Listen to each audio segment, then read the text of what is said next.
Let's go. Ancient Spires. We'll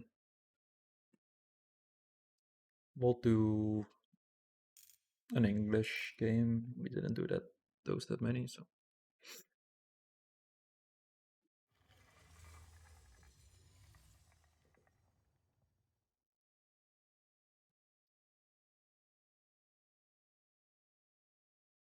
English HRE.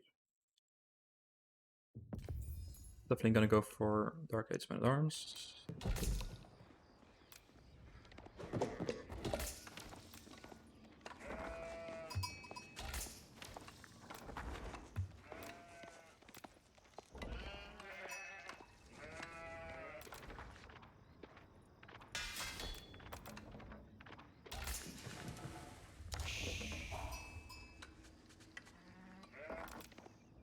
I feel like the Dark Age Man at Arms are just generally really good. And you don't have to always go with them, but versus a Civ like H3, I would definitely recommend it.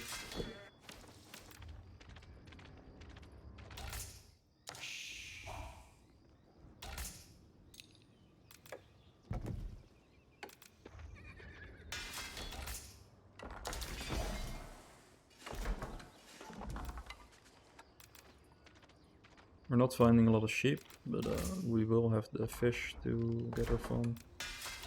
Okay, very, very minimal idle time there, that's all it is. Okay, he's on gold early, not on wood. I think 2 man at arms is nice. Some people like just the one.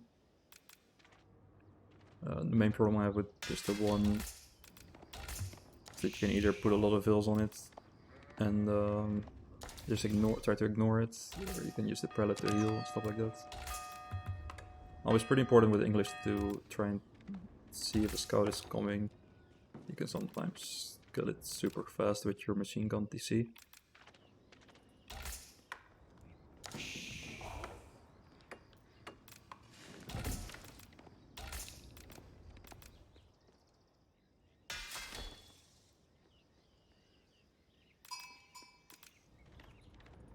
Found at least one more sheep. We definitely needed that. Some sheep here.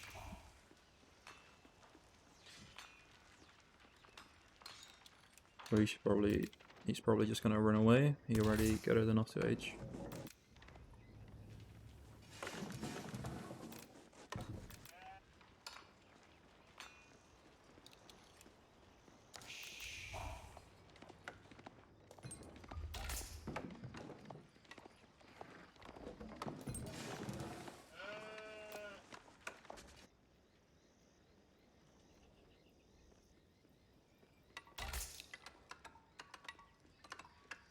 I can't really do anything about that. I could YOLO, hope that he's not paying attention, but it's not worth it.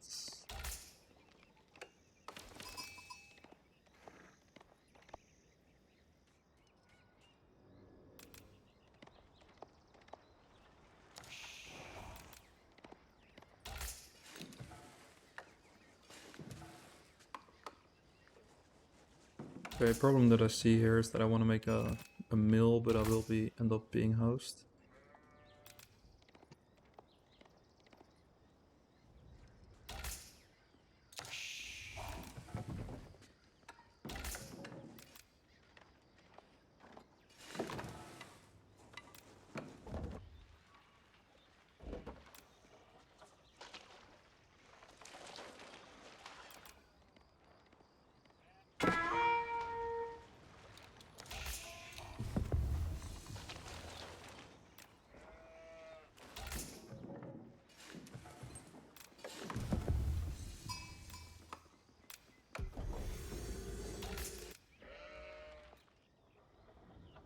So we're just using the man at arms to deny resources, make him struggle a little bit.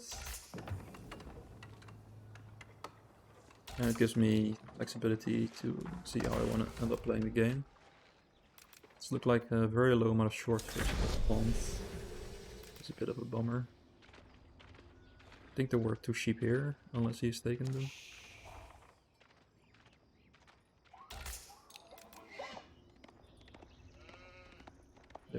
all the way in the corner. He's bringing home more sheep, which is what he will be living off. You can definitely notice throughout my games that I often try to figure out where they are getting their resources, whether I can do something about it or not. He's made a barrack, so he's gonna go his own men-at-arms. Those are mine.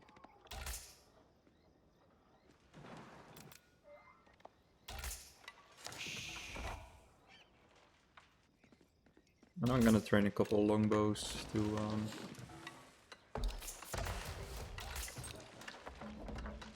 yeah, to be annoying basically.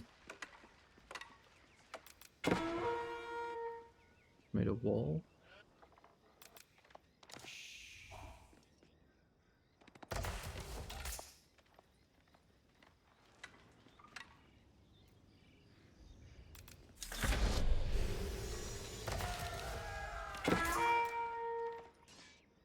In small numbers, longbows do okay against men-at-arms.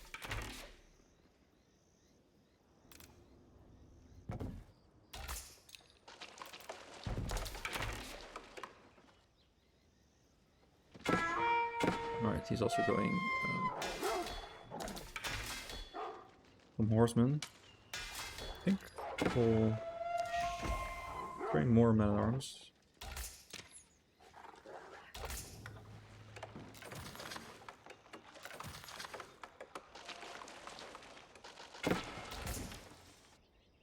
So rather than going pikes here, I feel like if I go pikes,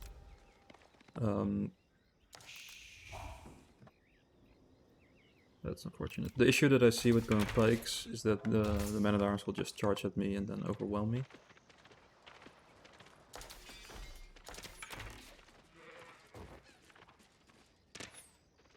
You always go for the sheep in these situations. You're not able to kill the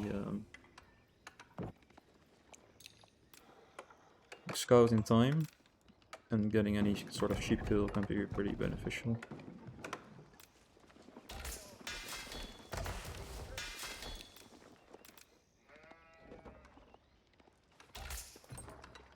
And we'll put the new veils onto the sheep.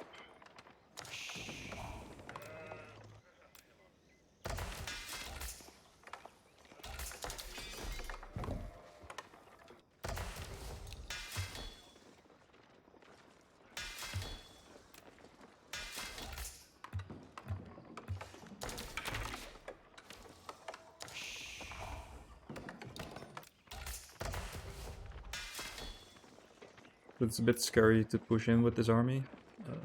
Gonna just camp it here and then have a look at his base.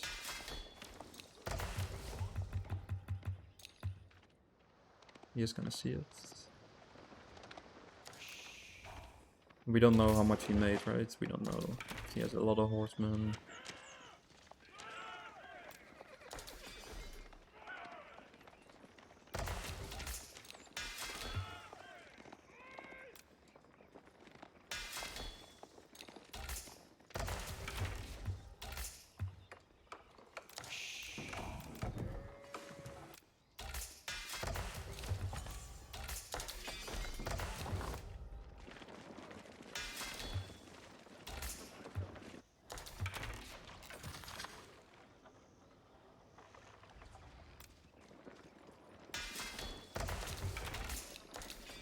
Looks like he didn't make that many, which means he will probably try to end up aging. I think this will be an okay fight for me. It's so much about the ranged DPS that you're putting out. Like overall resource wise, this will be a great trade, so that's why I'm taking it.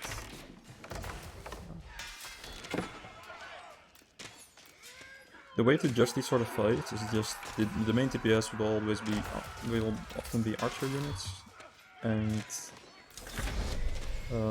trading the melee units, that's fine, because I'm putting out more DPS than him. Okay, he did go Regnets, and he added a second stable, so he wants to go Knights, and now we'll mix in Pikes.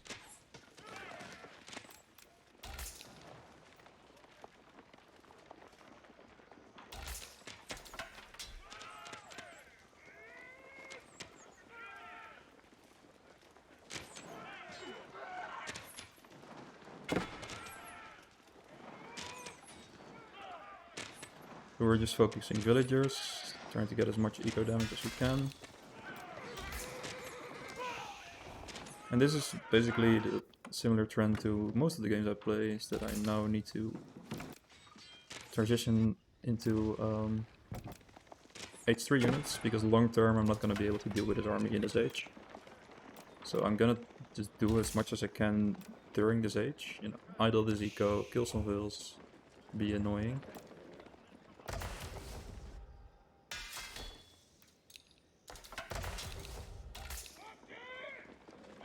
Maybe deny relics where I can. But I have to think about my long-term plans, and that means that I gotta go X3 here. So don't just stay in H2. You have to worry about the long-term issues that you're gonna face. So he's gonna, food here. We've denied the berries, now we're gonna deny the food here. You just keep on denying as much food as you can.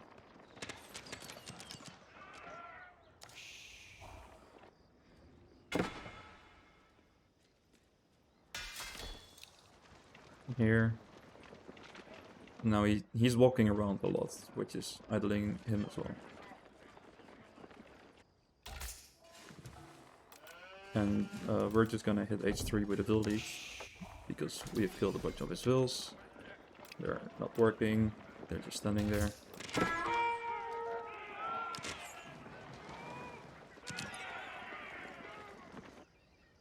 And he will probably get enough units out to deal with his army that I have here, but I'm okay with losing it. Like, obviously you rather don't, but... And this is also strength of the English, is that you're now gonna have a second PC.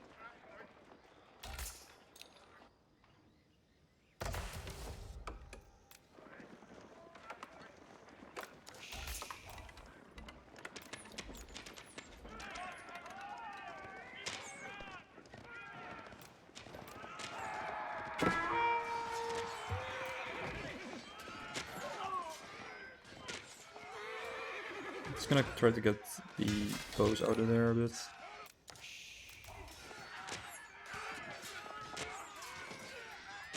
Kill another Vill if you can. No, don't let me click.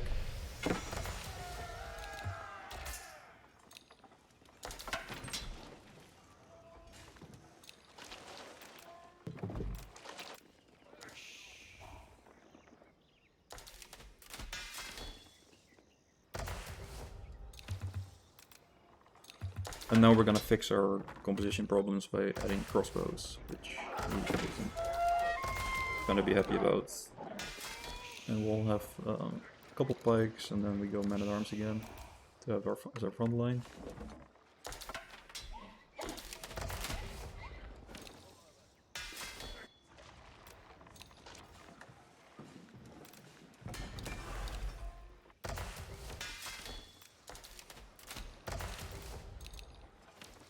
Need a couple more vills on woods to get more barracks. I'm not gonna be worried about the relics this game. It's nice to try and deny him, but I don't need them.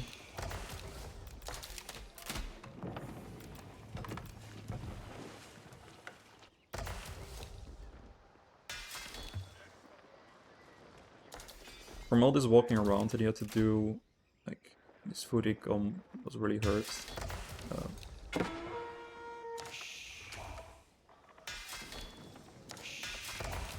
That's gonna mean that his army is probably not that big at the moment. I think I saw units there as well.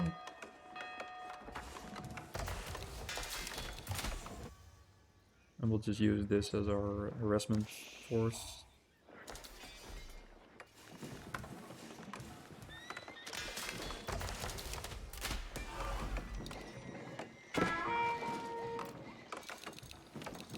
Don't forget that we're producing from 2 TCs here as well.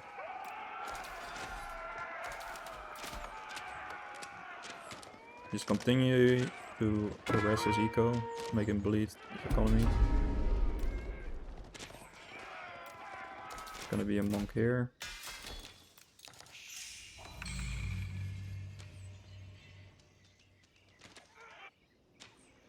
Thought you would go for the Wololo stuff, but you didn't.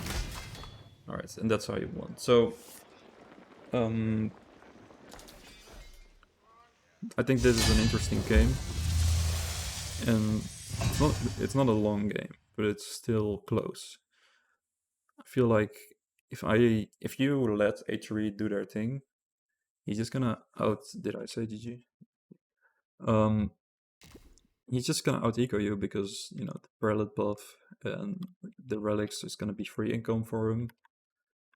So if you go for some sort of H2 play, you definitely have to like really go for it.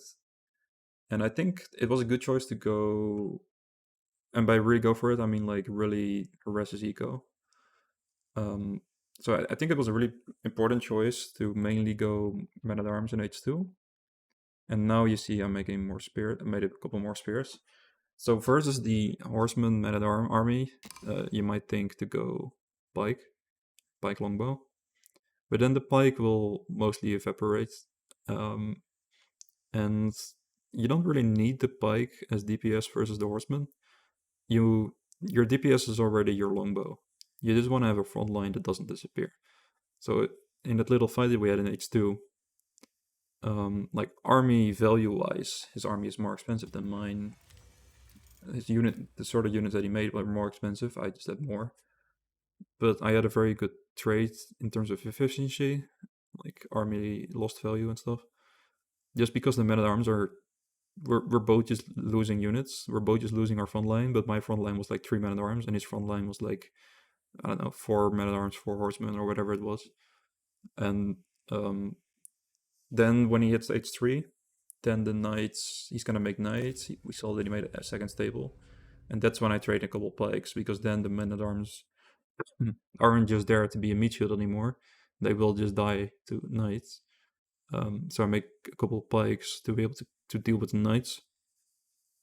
And you really have to go H3 there. So don't go for any sort of ramp push or something, because if I'm just fully sending it, he's just gonna give me the runaround with the knights. He's gonna be able to counter my army going full men at arms, like H3 men at arms with ranged armor. They the longbows just tickle them. So in these sort of games, you put the pressure on, you take some sort of advantage in H2. But the advantage that I took was both in these veil kills, but also in the walking time. Like his income in H3 is going to be really bad. It's a shame that you don't have the all resource gathered graph that we used to have in Age of Empires 3. That would just show all resource gathered throughout without any ups and downs, just straight, whatever you gather goes in. But like he's walking around so much, which is really hurting his eco. And the fact that I outgathered him, despite him being HRE, yeah, that's partly because of that. So pretty good game, and I'm gonna hop into the next one.